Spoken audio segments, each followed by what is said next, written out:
ఓ ఆంధ్రుడా, ఆంధ్రప్రదేశ్ ప్రస్తుత పరిస్థితిని చూసి గర్వపడాలా, సిగ్గుపడాలా, బాధపడాలా, జాలిపడాలా?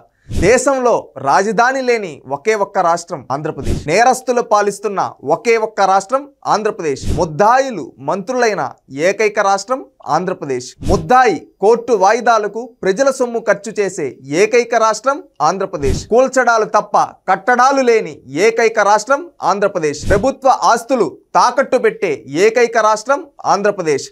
చట్ట సభల్లో అర్థవంతమైన చర్చ లేకుండా బూతులు మాట్లాడే ఏకైక రాష్ట్రం ఆంధ్రప్రదేశ్. గుంతలు తప్ప రోడ్లు లేని ఏకైక రాష్ట్రం ఆంధ్రప్రదేశ్. అప్పులు తప్ప అభివృద్ధి లేని రాష్ట్రం ఆంధ్రప్రదేశ్.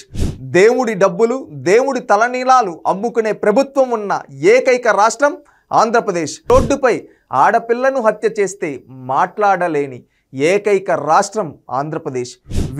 వలువల వలిచి వ్యాపారం చేసే కొన్ని మీడియాలు ఉన్న ఏకైక రాష్ట్రం ఆంధ్రప్రదేశ్.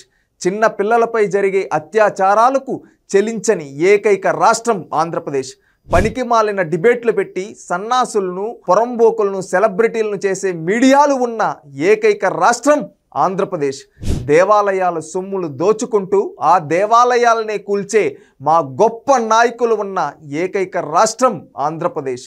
నేరస్తులను వెనకేసుకొచ్చే సన్నాసులు, పాలేర్లు ఉన్న ఏకైక రాష్ట్రం ఆంధ్రప్రదేశ్. నేరస్తుల కోసం, ముద్దాయిల కోసం భజన చేసే పేటీఎం బ్యాచ్లో ఉన్న ఏకైక రాష్ట్రం ఆంధ్రప్రదేశ్. దానం చేసేవాడిని దుష్టుడిగా, దోచుకు తినేవాడిని దేవుడిగా ఫీల్ అయ్యే గ్రామ సింహాలున్న ఏకైక రాష్ట్రం ఆంధ్రప్రదేశ్. పరిపాలన వదిలేసి సినిమా టికెట్లు, చేపలు, మాంసం అమ్ముకోవాలనుకునే ప్రభుత్వం ఉన్న ఏకైక రాష్ట్రం ఆంధ్రప్రదేశ్. ప్రశ్నించేవాడిపై తప్పుడు కేసులు పెట్టి భజన చేసేవాడికి మంత్రి పదవులు ఇచ్చే ఏకైక రాష్ట్రం ఆంధ్రప్రదేశ్. దొంగలకు, పొరంబోకులకు వత్తాసు పలుకుతూ గర్వంగా ఫీల్ అయ్యే గ్రామ సింహాల ప్రచార వ్యవస్థలు ఉన్న ఏకైక రాష్ట్రం ఆంధ్రప్రదేశ్.